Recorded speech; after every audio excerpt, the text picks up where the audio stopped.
the Lord. Blessed be your name, Lord Jesus. We sing our praises before you, Lord.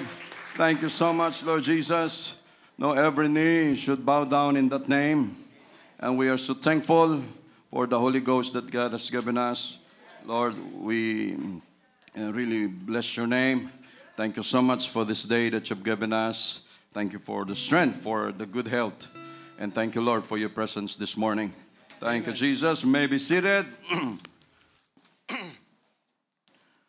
Thank you, Lord, for the good weather today. You know, yung mga outreach report natin, kami kahapon nag year-end din sa Bilibid. No, so mga kapatiran natin, yung mga regular attendees, andun din sila. No, may regular, may special. No, parang ano nga, may itlog, may may chicharon. No, okay naman ang service natin. 8 yung bisita, 8 rin ang naka-receive ng Holy Ghost. Thank you, Jesus. We praise you, Lord. No, gahol lang kami sa oras. So habang may nagre-receive, parang nangyari dito nung last Sunday. No, ay gahol na kami sa oras, nagwo-worship pa.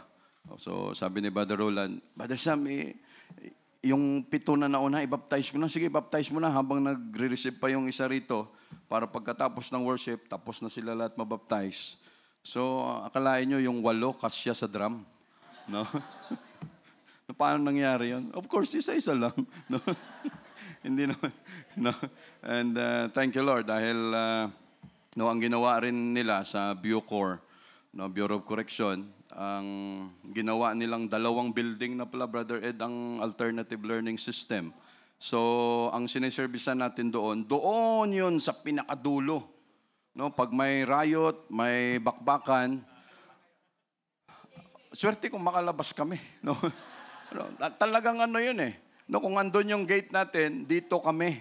No, talagang ganon. So every time pumunta kami dyan, ganon ang dinadaanan namin doon. But never na nangyari dyan na nagkarayot na andun kami. You know, lahat, no, since sabi nga nila, a memorial na andun pa sila Brother Ronnie, no, never nangyari yun na pinabayaan tayo ni Jesus dyan. Pero ang mangyayari, siguro pagbalik natin doon, yung isang bagong building na alternative learning school doon. Doon na, Brother Ricky, sa kung saan yung gate mismo, no, yung kung naalala po natin yung mga pumunta doon na umakyat tayo doon sa watch nila Brother Ed. No, yung unang building na makita mo, yun na yun. Doon kami lilipat. So hindi na kami maglalakad ng napakalayo, no, kasi gate na kaagad. Lord, thank you so much, Lord Jesus. We praise you, Lord. At least may mga singers kami kahapon, no. 3 sila ang sinama namin ni Brother Roland. No, si Brother Norman, Brother Vincent, at saka si Brother Rimos. No, pag doon kasi pwede silang mag-concert eh. No, talagang banat, wala namang nakakaalam eh, no. But thank you, Lord, that every time pumunta sa lugar na 'yon, hindi ka nagkulang, mag-pour out ng Holy Ghost.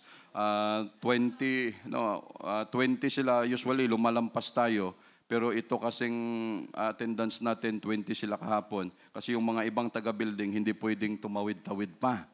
No, kasi for their protection, kasi pag nagkagaya nun, tawid-tawid, iba-ibang pangkat, ay talagang pwedeng magkasagupa na naman. Yung Cavite natin, ang regular attendees kahapon, 42, 14 ang bisita, 8 rin ang naka-receive ng Holy Ghost. So thank you, Jesus. We praise you, Lord.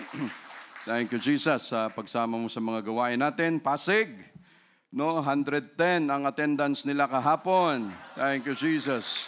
No, 54 ang regular attendees, 56 yung bago. No, mabuti kumasya ang pagkain ninyo, no, sa dami nila. Tsaka yung bagong barrio natin, nag-year-end din sila kahapon. No, masaya rin sila. 38 yung mga kabataan na umattend. Ganun din, may kunting salo-salo, kunting mga pagtuturo. Lord, thank you for blessing yung mga gawain natin. Thank you, Jesus. We praise you, Lord. And thank you sa protection mo, Jesus. No, yung Sabado ngayon, ito na yung pinakamatraffic na araw. No, sa ngayon. Ibang klase talaga ang panahon sa ngayon. And for all of us, thank you, Lord, sa natapos na ang operasyon ni Brother Eric, si Brother Marvin, no, at patuloy ang pagaling. Lord, thank you so much, Lord Jesus, na hindi mo pinapabayaan kaming lahat. No, may sakit man o wala, patuloy ang lakas na ibinibigay mo sa amin. So, thank you, Jesus. And we have a visitor, no, si Jem Artigo, nag-search ng Pentecostal Church. So, ito yung kanyang nakita. Welcome in this place. No, thank you, Jesus. We praise you, Lord. At saka lahat sa atin. No, we are all welcome in this place. In Jesus' name. Let's open our Bible in the book of Genesis. No, medyo nag-extend tayo ng konti. Ang oras ay 10:56. So, markahan nyo na dapat hindi ako aabot ng 10:56. No. 11:56. Genesis chapter 12.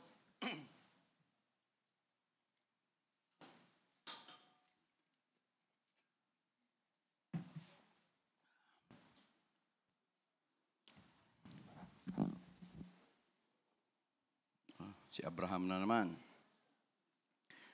Verse 1, Now the Lord had said unto Abram, Get thee out of thy country, and from thy kindred, and from thy father's house, and to land that I will shew thee.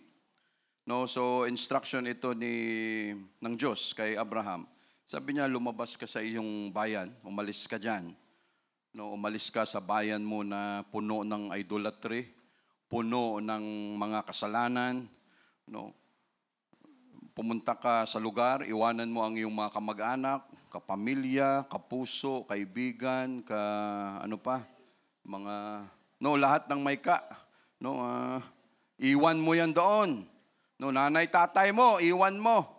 No, pati yung lupa na pinakamamahal mo, kung ano man ang mayroon ka dyan na napamahal na sa iyo, iwan mo. No, dahil hanggat nandiyan ka sa lugar na puno ng idolatry, I cannot bless you. No, so kung mayroon pa yan sa mga kabahayan natin, kung saan pa man, God will not bless us hanggat andyan tayo, no, sa area na yan. I will make of thee a great nation. Gagawin kitang dakilang nasyon, malaking nasyon. No, and I will bless thee. Ikaw ay ibibless ko and make your name great, and thou shalt be a blessing. No, ang iyong pangalan ay magiging dakila, magiging kilala, no, at ikaw ay magiging biyaya sa iba. No, ibig sabihin, pag ikaw ay binless ng Diyos, automatic na ikaw dapat ay maging blessing sa iba. No, hindi yung pag ikaw sabihin mo, ay talagang binless ako ng Diyos, pero napakakuripot mo. No, sa iyo lang lahat. Sigurado pag namatay ka rin, pag namatay tayo, no, wala talaga tayo. Yan na yung patunay. No, ibig sabihin, automatic. Kung sa Tagalog, pamatic na yan. May mga ganun silang word. No, na pag ikaw binless ng Diyos, physically, materially, pera, lahat, no, automatic yan na tayo ay maging blessing din sa iba. Because, sabi niya, cast thy bread upon the waters and you shall find it after many days. No, and to give is more blessed than to receive. No, I will bless them that bless thee. No, i-bless ko rin yung mga okay sa'yo, mga kaibigan mo, mga taong okay sa'yo. Sila ay damay din kung mabuti sila sa'yo. Mga kamag-anak mo, kaibigan, lahat. No, pag okay sila, okay rin ako sa kanila. And curse him that curseth thee. Grabe yan, Diyos, no? Sabi niya, pagkalaban mo, lahat ng galit sa'yo, may ganun din ang gagawin ko sa kanila. And in thee shall all families of the earth be blessed. Grabe, ano? No, dahil sa'yo, lahat ng pamilya dito sa mundo ay mabibless. No, so, ito ay utos ng Diyos, a commandment given to Abraham para umalis sa kanyang lugar. No. So, verse 4, So Abram departed, as the Lord had spoken unto him, and Lot went with him, And Abraham was 70 and 5 years old when he departed out of Haran. Shall we pray? Lord, thank you so much for all the things that you've done all throughout this week. Thank you, Lord, sa kagalingan, sa lakas, sa healing ng mga kapatiran namin na na-hospital, yung mga kapatiran namin na nasa bahay, nagpapagaling, nandito sa church. Lord, thank you so much for giving us all the strength and continuous healing. Thank you, Lord, for the outpouring of the Holy Ghost sa ating mga gawain. Lord, thank you sa lakas, sa protection, sa guidance, sa provisions mo, no, na magampanan namin lahat ang mga gawain na binibigay mo sa amin. Thank you, Lord, for the good weather today. Lord, thank you always, Jesus, for blessing your word and continue to bless your word na lahat ng ito, Lord, ay maging magpatibay sa aming paglilingkod sa iyo, Lord Jesus. Lord, bless your word this morning. We praise you, Lord. We love you always. We cannot do this alone. We need you, Jesus. In Jesus' name, amen. The title of our preaching, magtiwala ka lang sa akin. No? Just trust me. No? Just trust me. No, yun yung sinasabi. Pag may problema, tiwala ka lang. Ako bahala. No? Pag kapwa natin ang nagsabi niyan, magdalawang isip ka. Lalo na sa mga politiko. No? Akong bahala. No, huwag tayong maniwala dyan. Dahil yung ibibigay nila sa iyo, nanakawin din nila yon. No, at kung saan manggaling yon, hindi yon sa sarili nilang bulsa, kung hindi sa mga nakaw, kung saan nila pinagkukunin yan. No, that is why, ang Diyos lang ang pwedeng magsabi na magtiwala ka lang, akong bahala sa iyo. No? At gagawin talaga ng Diyos yan because God is not slack concerning His promise. His hand is not short that it cannot save. No, hindi maikli ang kamay ng Diyos para hindi sagutin, para hindi tayo kayang iligtas. At pag siya nangako, hindi ito kagaya ng mga tao na pag sinabi natin nangako na nga, gusto mo tuparin pa. Sa Diyos natin, pag siya nangako, kahit yan in the beginning pa lamang o sa Genesis, hanggang pagdating sa Revelation, tutuparin ng Diyos yan, mga kapatid. Dahil siya lang ang pwedeng magsabi niyan, no, na matutupad, tayo subject to change palagi. No, depende. Kung mangako ka man sa ngayon na yung lupa at bahay mo, ipapamana, ibigay mo na, subject to change pa yan. No, kasi pagdating nung time na yon, bigla kang nagkasakit, kailangan mong maraming pera, yung pinangako mong bahay lupa, hindi na matutuloy kasi kailangang ibenta para may magamit. Hindi tunaw ang pangako. No, pero ang Diyos, iba, mga kapatid. No, so ang nangyari, so Abraham departed as the Lord had spoken unto him.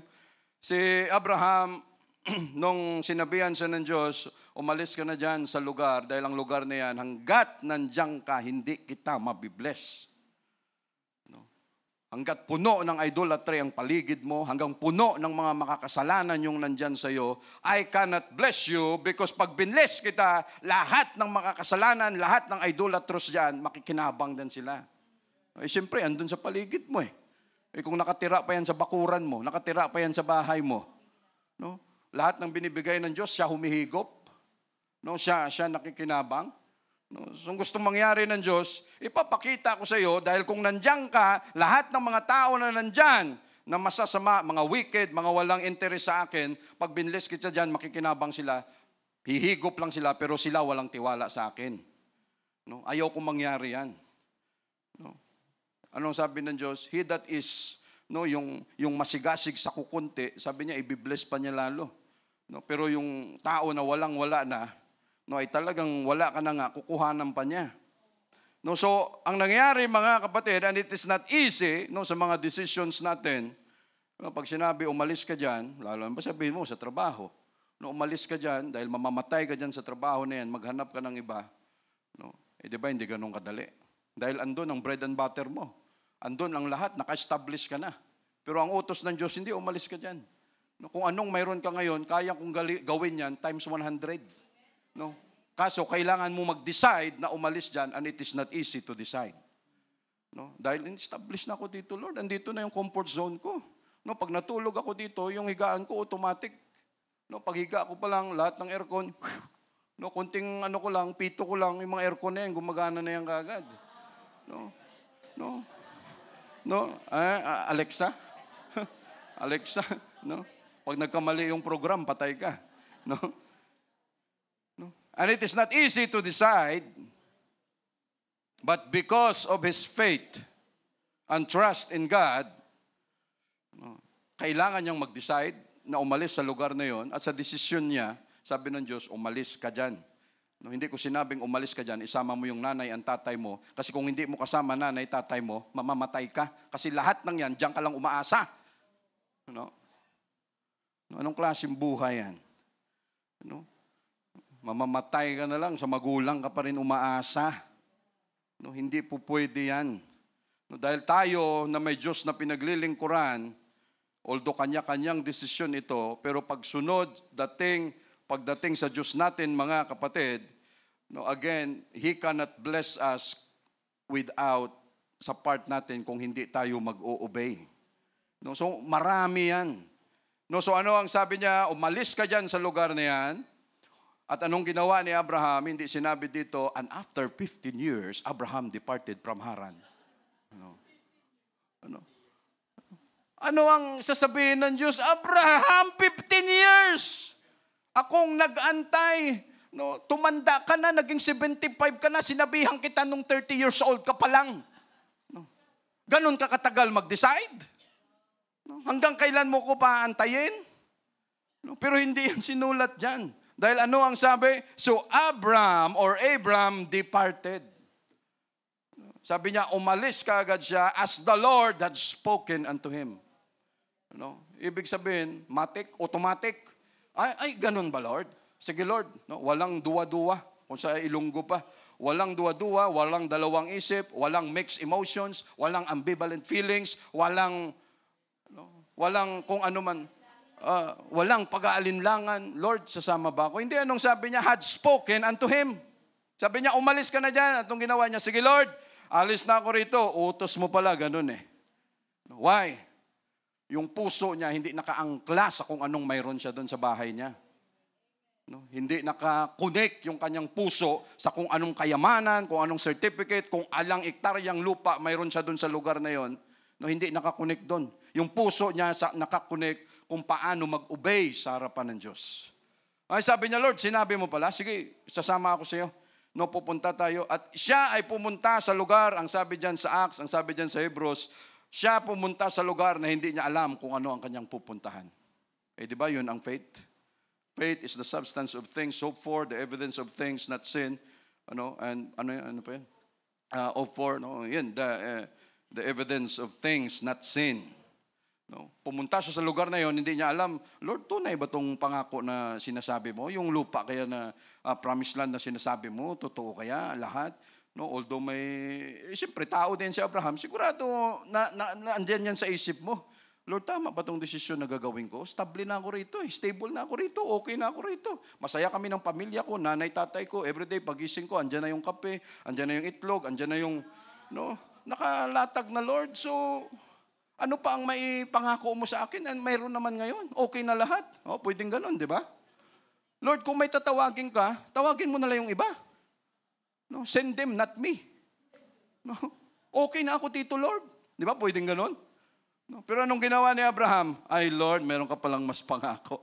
Sabi niya, yung buhay ko dito sa ngayon, yung comfort na mayroon ako, yung ako kilala lang dito sa purok namin, pero yung pinangako mo sa akin, buong mundo, ipapakilala mo ako sa kanila. So kung pagdating sa investment, pagdating sa return of investment, tama po ba? Iniisip ni Abraham, why si Abraham eh? Father Abraham, anong sabi? Sige Lord, sama ako sa iyo. Ibig sabihin, kung anong mayroon ako rito, wala pa pala to sa pinangako mo. So, ano nangyari? And Lot went with him. Of course, mayroon siyang buntot, na nakasama sa kanya, and Abraham was 75 years old when he departed out of Haran. Mga edad nila, grabe, At the age of 75, dito pa lang nagbigay ng instruction ang Diyos kay Abraham. Ibig sabihin, kung ang Diyos may plano na gamitin tayo, gamitin ng anyone, hindi isyo kung may edad ka o bata pa. Kung malakas ka pa o hindi pa, basta ang Diyos may pinaplanong ipapagawa sa atin, ang Diyos ang nakakaalam kung bibigyan niya tayo ng lakas, ng talino, ng knowledge, good health, para ma-accomplish ang isang bagay na yan. Imagine, 75, saka ka palang sabihan, Abraham, umalis ka, Lord, uugod-ugod na ako eh. Lord, masakit na yung tuhod ko. Wala namang train, wala namang eroplano rito. Nakukuha lang ako ng ticket. After 5 minutes, after 1 hour, andun na ako sa Land of Promise. Lord, lalakad kami. Kahit sasakay ako ng kamilyo, ng baka, ng kabayo rito, sasakit ang aking puwitan. No, para lamang makaupo sa haba ng biyahe. No, may edad na. Pero ano ang sabi diyan? No, umalis siya at the age of 75, and Abraham took Sarai his wife, and Lot his brother's son, and all their substance that they had gathered. Lahat kung anong mayroon sila, inipon nila yan, nagkaraban sila, umalis sila doon. And the souls that had gotten in Haran, and they went forth to go into the land of Canaan, and into the land of Canaan they came. No? So umalis sila kasama si Sarah. Gaano kalaki ang influence ng isang asawa sa asawa niya? Kasi ganito sa Manila eh. No, pag sa amin yan sa Ilonggo, ano ang impluwensya ng asawa sa bana? No? Pag sinabi mong asawa sa Manila, asawa, babae, lalaki na yan. Pag sa amin na Ilonggo, asawa, babae, bana, lalaki. No, ano ang impluwensya na mayroon ng isang asawa sa kanyang bana? No? Pero anong nangyari? Abraham took Sarai his wife, and Lot his brother son, and all their substance. Lahat ng mayroon sila, inayos yon kasama si Sarah. No? Dito muna tayo. Just imagine. No? Kung si Sarah nag-disagree, Abraham, sabi ng nanay ko, hindi niya ako papayagan na umalis sa lugar na ito. No? Kasi okay na tayo rito, mayaman na tayo rito. Ano pa ang hinahanap mo? No, yung sabi ng nanay ko, baka guni-guni mo lang yung naririnig mo. O, di ba? Pwede. No? No? No, pag ganon ang nangyari, ganon ang thinking ni Sarai, ni Sarah, no? Tapos na. No? Ganon ang pwedeng influence. Abraham, umupo muna tayo. Humingi tayo ng counsel, no, sa magulang mo, sa magulang ko, tama ba ito? No, bakit ngayon ganyan ang takbo ng isip mo at the age of 75? Bakit ganyan ka na mag-decide? No, nagmamatanda ka na ba o no na ano? Oh, nag-uulyanin ka na ba? Bakit no ganito na? Umupo muna tayo. Okay naman tayo rito. Bakit kailangan pang umalis yung okay naman tayo. Ang dami nating servants lahat dito. Ano pang hinahanap mo? No, baka yung naririnig mo hindi ang Diyos 'yun. Baka isip-isip mo lang 'yon. No, wala pa namang psychiatrist nung time na yun. No? No? No? Ganon kalinis ang kanilang kaisipan na madali nilang marinig, ma-adapt kung ano ang instruction ng Diyos. Wala silang cellphone. No? Wala silang radyo. Wala sila kahit anong mga social media. No? Nakaraang araw, ano yung sabi? Hindi naman siguro ako nagkakamali. Out of 50,000 na mga nabuntis. No? Sa Pilipinas. I think it was last year o ngayong taon. Parang 4,000 no, nabuntis ng anak, 13 years old below. No? Imagine. No? Number 1, culprit. Number 1 na may kasalanan, cellphone sa kabataan. No, walang ibang dahilan kung di cellphone. No, just imagine that. No? So Sarah, ano ang sabi? Abraham took Sarah his wife. No? Sarah, mayroon tayong may instruction ng Diyos sa akin, pumunta daw tayo doon, no, kasi ang ganda ng kanyang promesa sa akin, sama ka, punta tayo doon. No? Walang si Sarah, sige, sama ko. No? Submission. No? Wala nang maraming question pa. No? That is why God blessed them because of their relationship na tama. No? No? Hindi pwede na ang asawang babae lampasan kung ano man ang responsibility ng lalaki. No? At yung lalaki, wag naman maging binabae. No? No, wag tamad. No? Kung ano ang kanyang responsibility as a man, be a man. No? Have that an honor na ikaw ay isang lalaki. No? Tayuan mo yan ang pagiging mister mo, ang pagiging ama mo. No? Wag mong ipasa sa misis mo. Wag mong ipasa sa nanay, sa tatay mo. Dahil pag ginawa mo yan, tapos ng relationship na yan. No? At magulo ang sitwasyon ng buhay pag ganon ang klase ng relationship na mayroon. No? Minsan, No, mga kalalakihan, hindi lang dito sa loob. No, sa labas marami yan, na-overpower ng mga misis. That is why ang tawag under desire. No, kasi every time may desisyon, ang magde-decide yung babae. No, hindi dapat ganon. No. Pero yung mga kalalakihan naman, huwag tayong abusado. No, ikaw, misis ko, ang sabi ng Word of God, mag-submit ka. Lahat ng sasabihin ko, you submit. Anong you submit? Abusado ka. No? Anong sabi diyan? You love your wife. No, mahalin mo ang asawa mo. So, balanse yan. Walang abusado, walang... Ano? At sa punto na ito, without question, sumama si Sarah, no, yung effect nito. Gaano kasakit sa ulo ni Abraham kung si Sarah iba ang takbo ng utak? Ay, bahala ka dyan sa buhay mo. No? No? No? Umalis ka kung gusto mo. Anong Diyos? Sarap ng buhay dito, Diyos. No? Okay ako rito. Bahala ka, umalis ka mag-isa. Maghiwalay na tayo. No? Kahit sa mag-asawa, no, pag mali ang isa, tayo na asawa, wag nating idaan lang yan, magbabago naman yan. No? Pag nagkaroon kami ng anak, magbabago na yan siya. No? Lalong lalala yan. No? And in both partners, wag tayong matakot. Pag may issue, no, Han, sweetheart, chocolate, honey, sweetie pie, o lahat na lang ng tawag. No? Cupcake, lahat na lang, lahat ng kaartihan. No?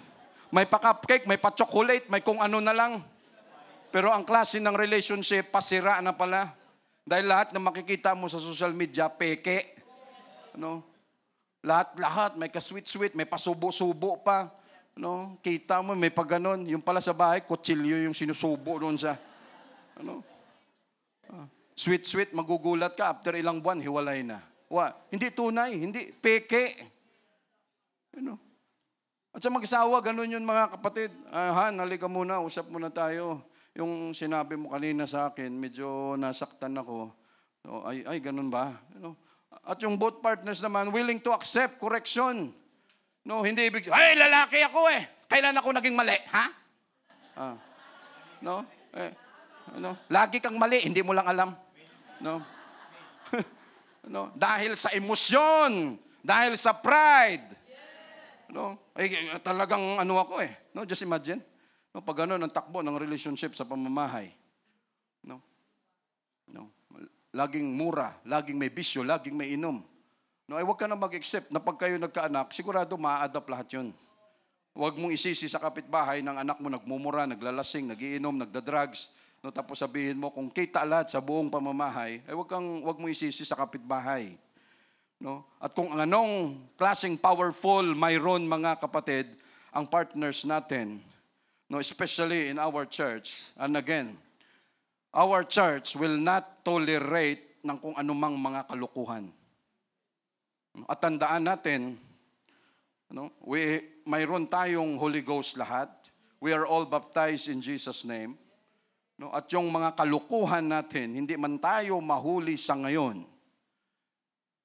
As time goes by, and time will come because God is a righteous God, no, a righteous judge. No, kung mayroon man tayong ginagawa na kalukuhan, and someday, pag hindi pa yan natin binago, God will reveal it in due time. No? At yan ay haharapin natin. No?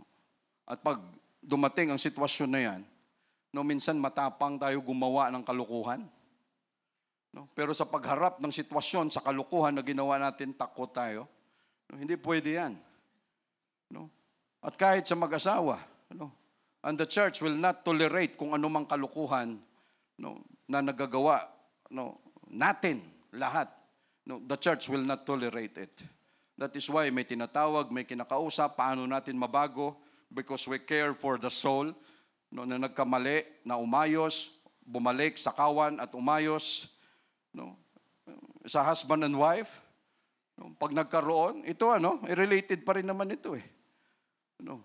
May mga decisions, no, lalo na pag dito sa church, pag ang desisyon ng asawa, palayo sa simbahan, dahil gustong pumunta sa impyerno, no? Ikaw na misis, ikaw na mister, anong gusto mo? Samahan mo? No? Nasa atin yun. Huwag tayong papatali sa emotional blackmail. No? Huwag tayong papatali diyan. Dahil misis ko yan, mister ko yan, kahit nagkamali siya, samahan ko yan sa impyerno. Ganun ko siya kamahal eh. Ay, anong tawag sa'yo? Kayo na bahala magdugtong. No. Pag ganun ang desisyon, huwag nating samahan. No. In fact, harapin natin ang issue na yan. Ano bang desisyon mo? Anong ginawa mo? No. Ganun na yung ginawa, tapos sasamahan mo pa. No, nagloko na, walang interes sa Diyos, tapos ganito.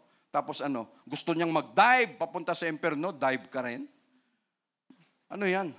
No, hindi po pwede yan.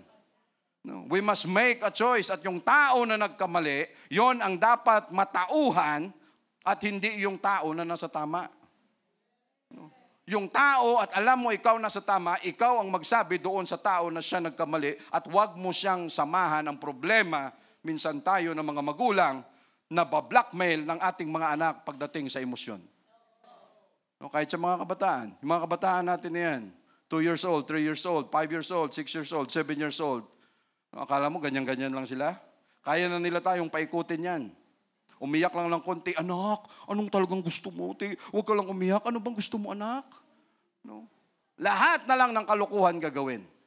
Ay, mahal ko kasi siya kaya hindi ko siya pwedeng mapahalo ng konti, hindi ko siya pwedeng antay-antay ka. Antay-antay ka. No? Pag laki-laki ng konti niyan, ikaw ang papaluin sa ulo niyan. No? Pa-emotional blackmail palagi.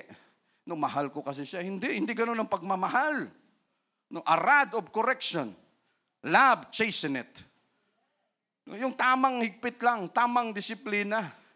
No, kaya bata pa yan, may mga taong gano'n, bata pa yan, huwag mong didisiplinahin kasi hindi pa niya yan maintindihan paglaki na. Ano sabi ng Word of God? Train up a child. No, hindi niya sinabi, train up an adult. No. Train up an adult, hindi mo na yan mabago. Matigas na yan ang sungay. Anong ginagawa sa taong may sungay, sa hayop na may sungay at masyado ng matigas, pinuputol pero may sungay pa rin. No. So Abraham took Sarai his wife and Lot his brother's son and all their substance that they had gathered.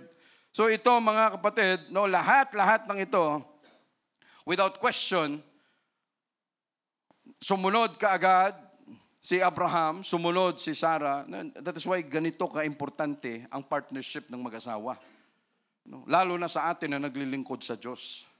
No, kung ang mister natin nandito, misis natin nandito, we must unite in harmony kung ano ang mga desisyon sa simbahan, kung ano ang plano ng simbahan, churches, yung desisyon ng church natin, papunta sa rapture, kailangan pareho tayo ng isip.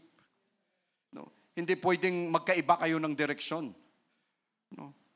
No? At importante, no? So again, no? Bilang lalaki, dapat lalaki. No? Be a man. Lalo na sa mga desisyon. Why? Pag binaliktad natin yan, no, hindi tayo kontra, wala akong hugot sa mga misis, ha? No, ako very submissive din sa misis ko eh. No? No? Why? Hindi sa pagmamalaki. Pero kung ang relasyon namin pangit, ni Sister Cheryl, makikita nyo yan. Kung siya binabastos ko, kung siya sinisigawan ko, kung siya under niya ako, makikita nyo lahat yan. No? No. Totoo yun. No. Pero bala-balanse. Why? Napaka-importante nito mga kapatid. Kagaya nito, pare-pareho tayong gustong pumunta sa langit. No, misis mo andito, mister mo andito, mga anak mo andito. No. Tapos time will come. No. Gusto nilang mag-iba ng direksyon. No. Andun tayo ngayon sa sitwasyon, anong gagawin mo? Papadala tayo sa emosyon na ito? No. Aalis ako sa church. No. Sinong gustong sumama sa akin? No. Ha? Nagtanong ka pa? Sinong gustong sumama? Saan ka patungo? Sa impyerno? No. No. Ikaw lang doon. Huwag mo kaming isama. No. Ang tagal na naming naghirap, ang tagal na naming nagsumikap dito. No. Sa lugar na ito, mga kapatid, because we trust our God na mayroon siyang magagawa. No. And we need conversion. No. Kailangan natin ng conversion. No, hindi pwedeng wala. No, lalo na tayo, mga kabataan pa lang nag-umpisa sa church, no, kailangan makita ang conversion. in deeds, in words, no, sa isip, sa salita, sa gawa, lahat kailangang makita sa atin yan. No? At hindi ibig sabihin, no, walang sitwasyon na mahihirap, no, na hindi natin inaharap. Lahat, iba-iba ang mga issues ng buhay natin.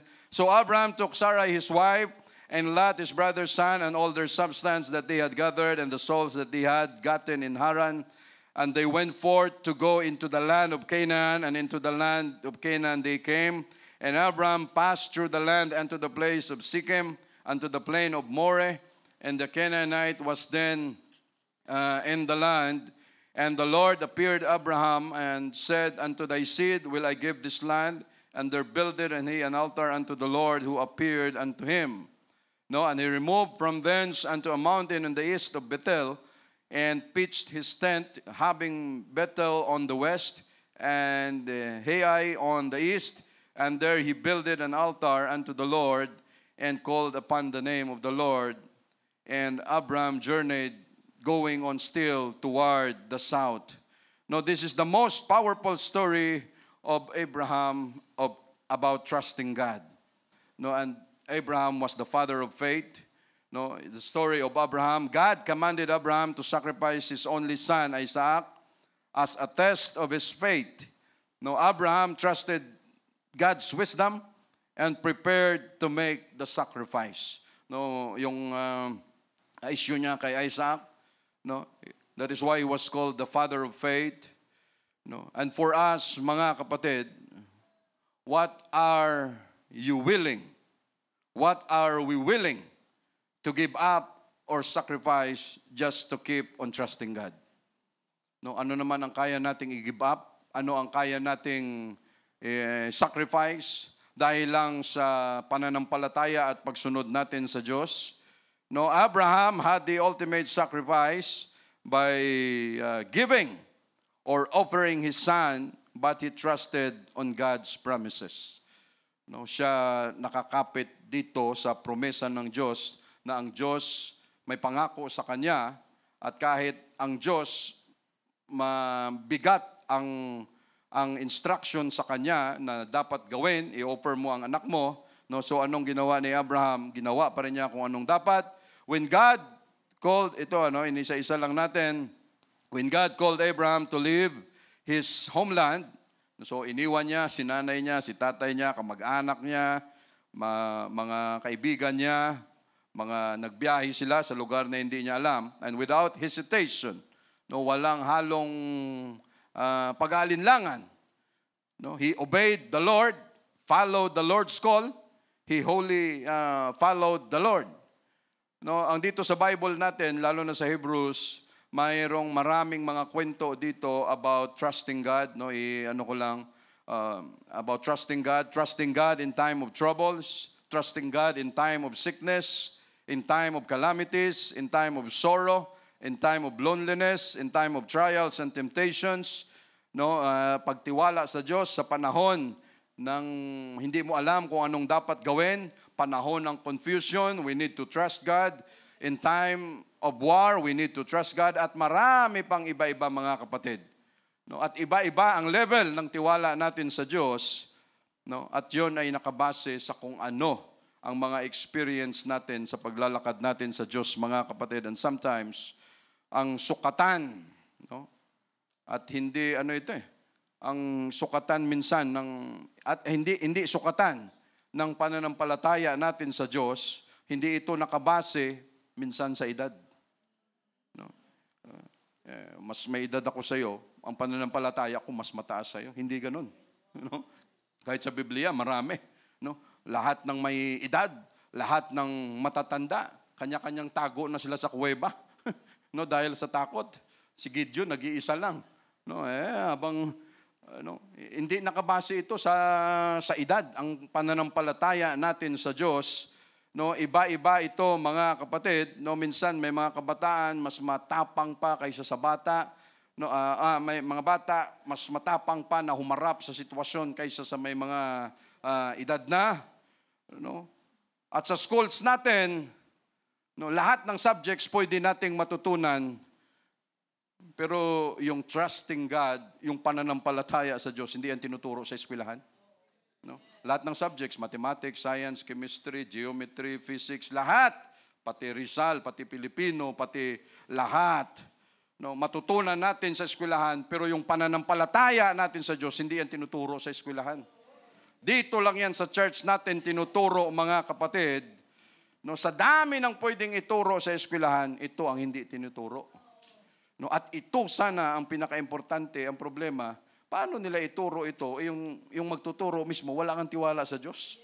Hindi nga mismo nakakakilala sa Diyos. That is why we are so privileged in our church, Lord, na naturuan kami kung paano magtiwala sa iyo. Although iba-iba ang level ng pananampalataya natin sa Diyos, mayroong matapang kaagad, mayroon namang paunti-unti lang, mayroon namang nag-uumpisa pa lang, iba-iba. Ang importante, tuloy-tuloy yung pagtitiwala natin sa Diyos, mga kapatid. No? Hindi ibig sabihin, pag ang tao maraming pera, may tiwala na kaagad siya sa Diyos. Pag siya maraming pera, ang tiwala niya sa pera niya. No? Ang tiwala niya sa kung anong mayroon siya. No, si Elon Musk lalo na. No, ang dami yung mga sinasabi sa diyan. Wala talaga yung tiwala sa Diyos. No, maraming mga tao diyan. No, mayroon namang iba. No, nung walang-wala pa, ang lakas ng tiwala sa Diyos. Nung biniyayaan na, nung marami ng pera, na wala na yung tiwala sa Diyos at doon na nakakapit sa pera na mayroon siya. No, baliktad, ano? No, ibang-iba. No? For without faith, it is impossible to please God. No? To trust in God is not a suggestion, but it is a must. No? Tayo magtiwala sa Diyos, mga kapatid, we must trust in God, hindi ito suggestion. Oy brother, mayroon akong suggestion, magtiwala ka lang sa Diyos. No! It is a must. Kailangan ito na magtiwala tayo sa Diyos. Hindi ito opinion, hindi ito suggestion na, brother, i-try mo nga ito. No, hindi ito trials. We need to trust our God, mga kapatid. No, dahil siya lang ang pwedeng magsabi niyan, 5 years, 10 years, 15 years na tayo sa church. Pag may problema sa pera, 20 years na tayo sa church, nagkaroon ka ng problema sa pera, sino kaagad ang nililingunan mo? No, yung sibuyas, yung Bombay no? No? Yung Bombay, loan dito, loan doon. No? London, no? Lahat ng suot mo, London. London brand, yung pala, loan dito. No? No? Imagine, mga kapatid, no?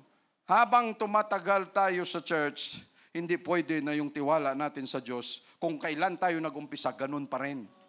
No, kailangan mag-level up ito.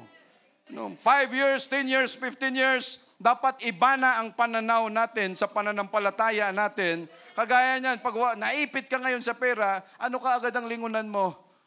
Brother Wilfred, atin-atin lang ito, ha? Baka may alam ka na 5-6 dyan. Sabi mo, no? Ha? One hand. One hand. No, sa... one hand, home credit. No? No? Dating ka doon sa mall, no? Punta ka sa mall, punta ka doon, no? Ay, gusto ko yung iPhone 15. No, ma'am, ano ang payment mo? Cash o credit? May home credit ba kayo? No? Magkano ang installment niyan? Kahit wala kang pera, kahit ano. Dahil gusto ko talaga yung iPhone 15 na yan, iPhone 17 na yan. Meron namang ano. No. So, gusto ko talaga yan. So, anong gagawin mo? May mangutang ka na mangutang, lahat na lang. No? So, ano ang mangyayari ngayon? No? 10 years, 15 years, kung ganun pa rin ang ating mindset, na every time may problema tayo sa pera, itong mga bagay na to ang lalapitan natin, kamag-anak, kaibigan, mangdinggoy ka. Alam mo yun sa Ilonggo, mangdinggoy ang tawag namin. No, mangdinggoy, mang-scam ka. No? Tapos ang isip mo, wag na silang bayaran. No, pakampalan na lang ng muka ito. No, hindi ganun. No, ibig sabihin, hindi tayo na-develop sa Diyos. No, pag ganun ang mangyayari, mga kapatid, no, meaning, again, hindi tayo nag-develop sa Diyos, no, na mag-antay. No, at ang Diyos pa naman natin, kung mapapag-aralan natin siya, paano siya gumalaw, ang Diyos natin, sasadyain niya na sa ital-ital na sitwasyon, 50-50 na sitwasyon, para kang nasa bangin na anytime mahulog ka. at nag-aabang ka kung kailan may magre-rescue sa iyo. Minsan ganun ang ginagawa ng Diyos. Lord, wala pa rin ba? Lord, kinukulit na ako ng 5-6, Lord. No. Lord, kinukulit na ako. Ano daw ba? Ganito daw, pag inabail ko daw ito sa ngayon, ganito kaganda ang offer. Pero Lord, nagtitiwala ako sa iyo, may magagawa ka na paraan eh. No? Pero hindi ka na nakaantay, kaya so anong gagawin mo? No, mang-scam ka na lang doon. No? Dahil wala ka ng choice. No, hindi, may choice. Magtiwala sa Diyos. No, intay tayo kung paano siya kumilos, no? Kung paano mag-provide ang Diyos natin, mga kapatid, no, kaya minsan, madalas siguro, kaya hindi nasasagot ang prayers natin dahil masyado tayong atat, no? Masyado tayong apurado, no? Masyado tayong nagmamadali. No? Si Abraham, 25 years. No? Lord, no, nangako ka sa akin, di ba? Nangako sa iyo. No? Sinong magde-decide? Yung pinangakuan o yung nangako? Ano? Siyempre, yung magde-decide kung kailan niya ibibigay, yung nangako. No? Hindi tayo pwedeng magsabi sa Diyos, Lord, nangako ka, di ba? Nangako ako. Ibigay mo na. No? No? Now na. No? No? Excited ako, Lord eh. No, hindi ganun. No?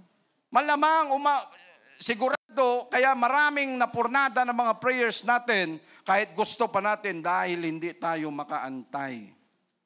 No, kaya anong mangyayari? Tayo agad ang gagawa ng paraan. No, ang Diyos konti na lang eh. Tingnan ko nga to. Alam ko na 50-50 ka na. Alam ko na nasa alanganin ka na sitwasyon. Alam ko na parating na yung mga bills mo. Alam ko yan. No, pero tinitingnan ko kung anong gagawin mo. No, ang Diyos gaganon na sana, ilalabas na. Bigla ka ngayon nag 5-6. Sabi ng Diyos, doon ka nagtiwala eh. Bahala ka na dyan. No? Bayaran mo yung 5-6. No? Nanghiram ka ng 500. Kaya 5-6, 20%. No? Dito sa atin, 10 lang. No? Sana yung 10, walang bawas. No?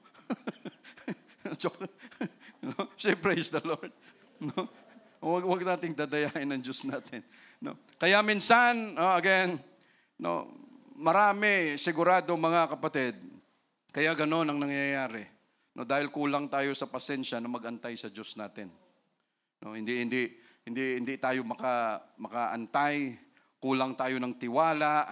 No, so anong gagawin natin? Aaksyonan natin kaagad yung isang sitwasyon. No, tayo ang gagawa ng paraan, but God can send raven anytime.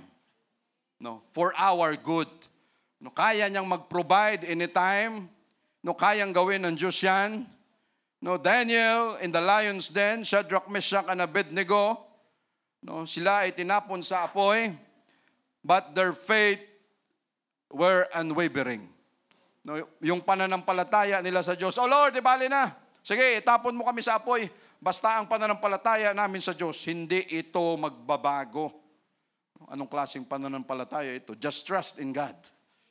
No, grabe, ano? Pero Lord, talagang takot kami. Alam ng Diyos yan, natakot tayo. Pero anong sabi niya? Stand still. No, tumayo ka lang and you will see kung ano ang gagawin ko. No, dahil sa dami ng sitwasyon, mga kapatid, wala tayong ibang opsyon but to trust our God. No, magtiwala lang tayo sa Diyos natin na mayroon siyang kakayanan, mga kapatid. No, minsan ito nga eh. No, si Daniel was in the lion's den. No, pero ano ang nangyari? No, kaibigan niya yung mga leon doon sa baba. No, kamusta na kayo dito? Ilang tao na yung nilapa nyo rito? Ay, libo-libo na. No, yung mga kinain namin dito. Ganun ba? No, hindi sila siyempre, no, because Daniel trusted in God na walang klaseng pag-aalinlangan. Meshach, Shadrach, and Abednego. No, hindi natin makikita, mga kapatid, kung paano gumalaw ang Diyos sa buhay natin kung hindi natin siya pagkatiwalaan. Pagkatiwalaan talaga natin siya. Although, no, hindi ibig sabihin, Brother Sam, hindi ka natatakot? Hindi. No, walang bato rito. Lahat natatakot. Pero ang issue niyan, Lord, takot kami, pero gusto naming mangingibabaw na may tiwala kami sa iyo, Lord Jesus. No, at kahit mahirap, we need to trust you, Jesus. No, they have unwavering faith. No, sino ba naman? No, itapong kayong tatlo doon sa apoy. Daniel, Shadrach, Meshach, and Abednego. No? Pare, Brother Will, Brother Roland, no, tatlo kami halimbawa. No? Parang tutuhanin talaga eh. No? No, alam mo naman ang pananampalataya ko, di ba? Talagang mataas din sa Diyos, pero parang hindi nagbibiro yung hari. No? Parang tutuhanin. No? No, apoy na yan, hindi biro-biro ito. No, ano-anong gagawin mo, Brother Roland? No?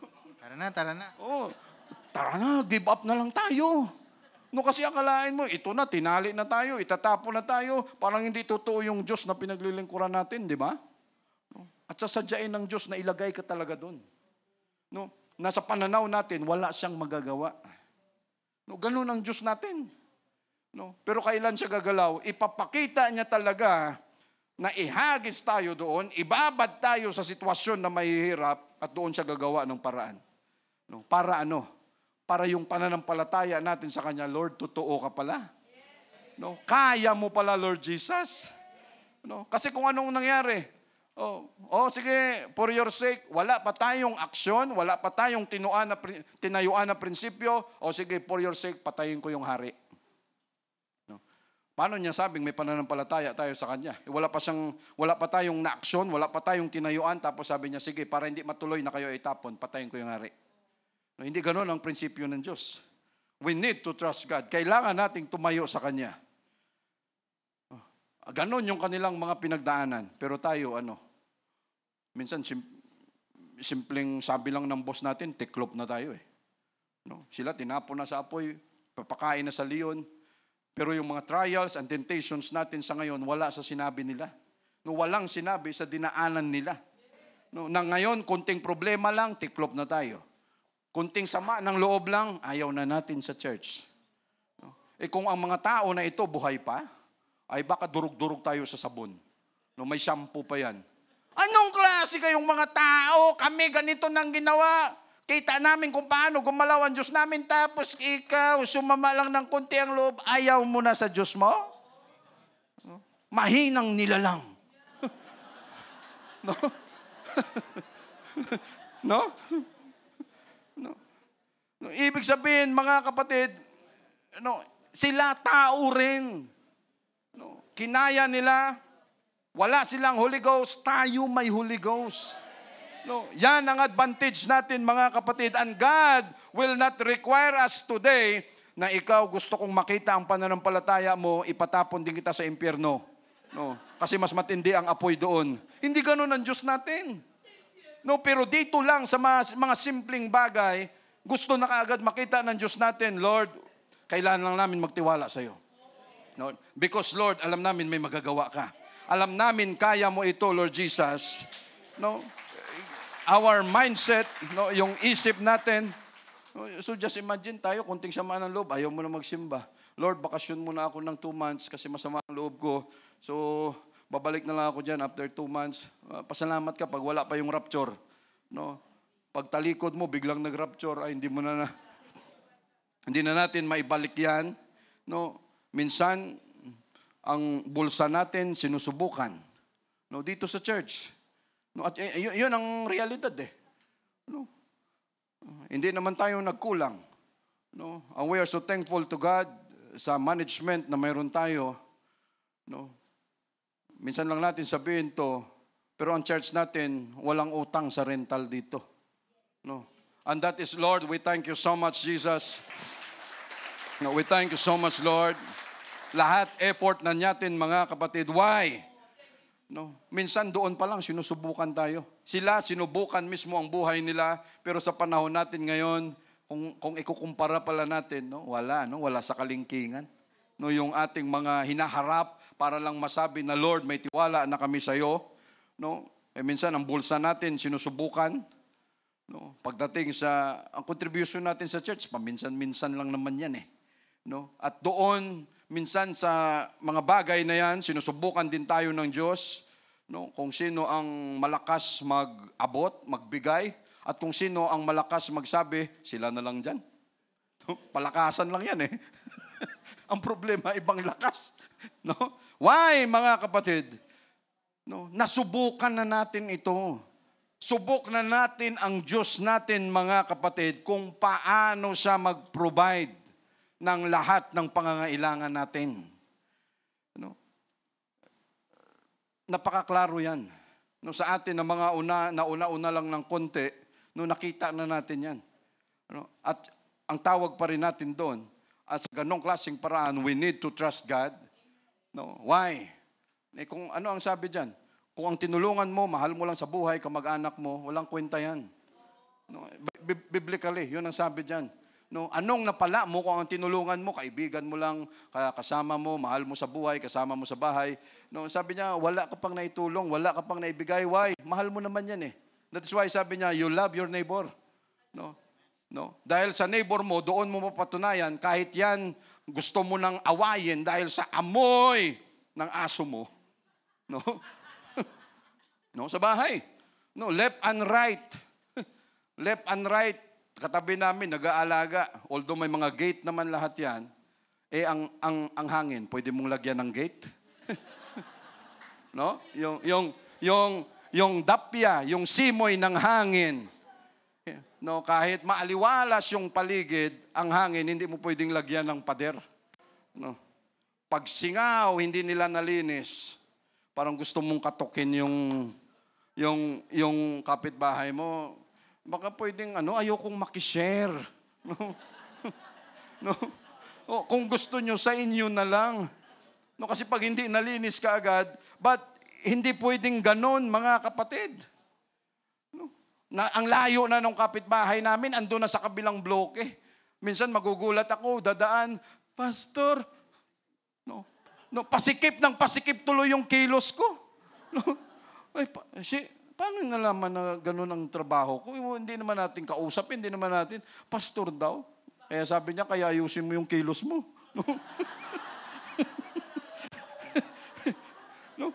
Pag lumabas ka dyan, kung nakashort ka man sa kwarto, hindi basta-basta na kung ano na lang ang ano mo dyan dahil ganun palang pagkilala sa iyo dyan. Hindi ka pwedeng basta-basta na lang mang-away o kung sino-sino dyan dahil number one, pastor pa naman yan, ang pangit ng ugali. Papastor siguro yung simbahan niya, ganun din mga tinuturo, yung effect, ganun. No, siguro ganito yan. Sabi ko, paano nila nalaman?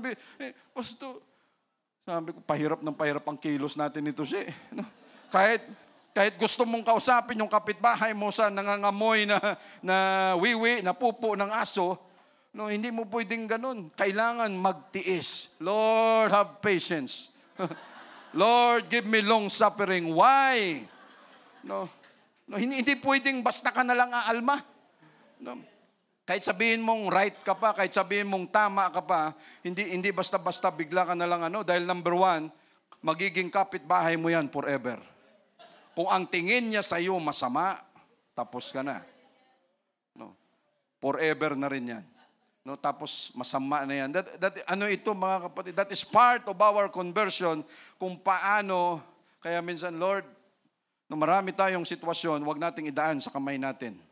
No, iasa na lang natin, itiwala na lang natin sa Diyos. Lord, problema ko sa kapitbahay ko, hindi ko kayang solusyonan. Gumawa ka naman ng paraan. Yun. Magulat ka na, saan ang aso mo? Namatay. Ay, nangyari? Iwan ko, basta namatay. Lord, thank you. No. Talaga. Why? No. Ang tiwala natin sa Diyos, mga kapatid, may kasamang pagtitimpi yan. No. Hindi pwedeng, Lord, may tiwala ako sa iyo, umaksyon ka kaagad. Hindi ganun. No. Pasensya sa part natin, may pagtitimpi, may pagkasama lahat yun. Parte ng conversion natin yan, mga kapatid. Why? No, pag sinabi nila ngayon, nagsisimba pa naman yan, pangit pala ng ugali. No, tapos na tayo dyan. No. Gusto ka sanang kausapin na? No, asan ba ang church nyo? Tapos may kunting aberya lang, nakasabi ka ng hindi maganda sa kanya, yung magtatanong na sana, nasasama sa church, biglang napurnada. No? Pwede yan. No, mga kaopisina natin, ganito, again, magdi-December na. No, matindi ang prinsipyo natin sa Diyos, pagtayo natin sa Diyos. No, wag naman sana, hindi ko naman ipopost ito eh. Pinost ng kaibigan mo, na kaibigan ng kaibigan mo. No, ang sarap ng mo doon. No? Hindi naman nila makikita to. feel mo talaga yung hindi nila makikita to. No, tapos pagdating mo dito, Lord, please forgive me. No, next year na lang ulit, Lord Jesus. No, we must trust in God, mga kapatid. No, dahil ano ang ginawa ni Abraham, mahaba ito pero i-short na lang natin. No, hanggat sa siya inoffer niya yung kanyang anak, mga kapatid, ano ang susi, ano ang dala-dala ni Abraham? Walang iba kung hindi tiwala lang.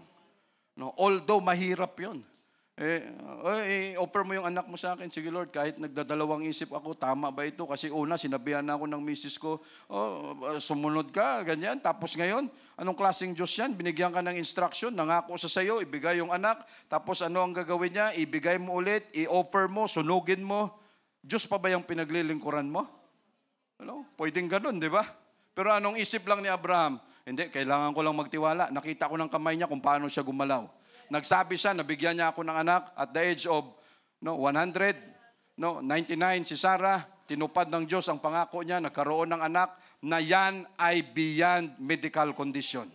Tinupad ng Diyos. Siya nagbigay kay Isaac, ngayon nire-required niya dahil gusto niya akong ganun, pag okay yung thinking natin sa Diyos, Lord, ito, pagsubok mo lang sa akin, kakayanin ko ito, sasamahan mo ako rito. Sige Lord, susundin kita. Pagdating doon sa dulo, grabe na yung pakiramdam mo na, Lord, totoo ba ito? Hindi. Pero dahil sa tiwala ni Abraham, na sabi ng Diyos, magtiwala ka lang sa akin, akong gagawa ng paraan. So anong nangyari? Hindi naman tinuloy ng Diyos. Pero nakita ni Abraham na ang Diyos niya ay tunay at kayang mag-provide, mga kapatid. And what we should do is to trust in our God, kung anuman ang sitwasyon, mga kapatid. Although hindi madali, pero subukan lang natin. Na Lord, sige, may magagawa kang paraan dito, kaya mo ito, basta kami magtiwala lang sa iyo. At sigurado ang Diyos natin, mga kapatid, gagawa ng paraan. At marami na yan, napatunayan na natin. Thank you, Jesus.